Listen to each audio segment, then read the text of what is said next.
Many people see child hunger as a thing of the past, but it goes on every single day in America. It could be a child from another state, or even your next door neighbor's child. But the main question is, will you do something to help them? Child hunger is a topic that hits close to home for many parents and legal guardians. There are so many parents that just don't care about their children here in America. So, here's something to think about. Will you be that one voice for the child that won't speak up? You could save a life by just donating as well. But what will you do? If you don't know much about child hunger, I will start out with some statistics that will help you get a better idea of how bad it really is. 15.9 million children in America live in food insecure households, but 1 in 5 American children go to bed hungry on a daily basis. For a total record, there are 14 million children that are found yearly starving and food deprived. It is not a child's fault that they have lazy parents and that the parents won't do something to help them. Now you may ask, what can I do to help? And I can assure you, many donation accepting foundations such as feedingamerica.org. This foundation gives 9 meals to children in need for every $1 that is donated. worldvision.org. This is a foundation that you will become a sponsor of so you can feed those hungry children in America. As of this year, they have 4.2 million children benefiting from sponsorship every day. Last but not least, there is also SaveTheChildren.org. This is a foundation that uses their donated funds to feed hungry children in America as well. They have helped 240,000 children in 18 states in America. If you are wondering if donation is the only way to help, it's not. You can also help a children that is starving every day by just going to the grocery store and buying groceries. There are specially marked packages and items in a grocery store that have a red thumbtack image that says, "Child hunger ends here." There will be a code, and you go on the internet, and you type in the code, and it will provide 3 meals for 3 children. It is that simple. So next time you see a child that looks like they do not get enough nutrition, just remember you can help them. No child should go without, in my personal opinion, but many do every day.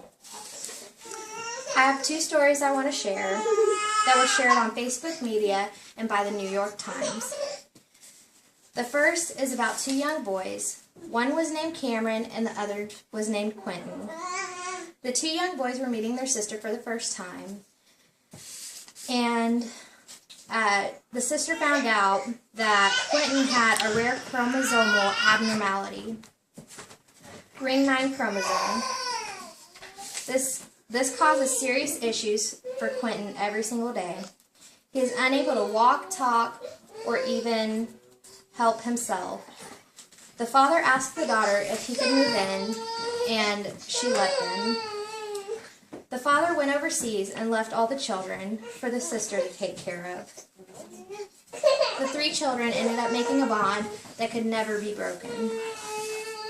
As a few years passed, the sister was struggling when it came to taking care of the children.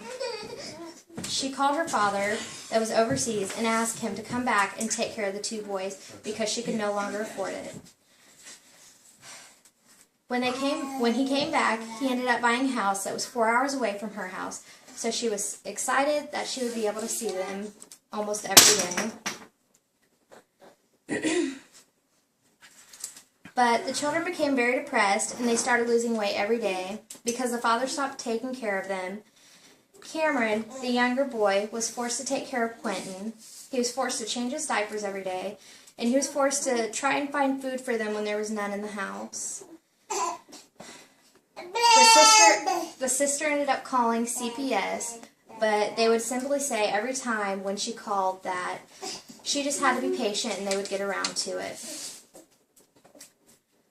One day the sister called Cameron and told him that she would be coming down for the weekend with her husband. She said that Cameron said that Quentin was very depressed and that she got on the phone with him and tried to cheer him up even though he can't talk. She whispered something in the phone and he simply smiled. And that night she told Cameron to cuddle Quentin and love him so he would feel better. And Cameron pulled his mattress into the living room by the couch where Quentin slept. Cameron put his hand under Quentin's head, and the next morning when he woke up, he felt that Quentin was cold. Cameron ran in to tell the father, and the father made Cameron change Quentin's diaper so he wouldn't get in trouble for child neglect. Cameron had starved to death just because of the actions of an irresponsible parent. The second story I have is much shorter. It is about a baby boy named Riley who was found starved and close to death because the young parents of 20 years old preferred drinking over taking care of their child. The poor baby boy was taken to the hospital and had saggy skin and was also extremely underweight. The doctor said baby Riley would not survive. Within weeks, the baby fattened up, just like a baby should. He fought a long, strong fight, and he ended up surviving. It is stories like this that we should convince ourselves to do something to help. So let me leave you with this thought. Will you be the voice of power and strength to help these children who are suffering every day? You can do something to help. Why not help?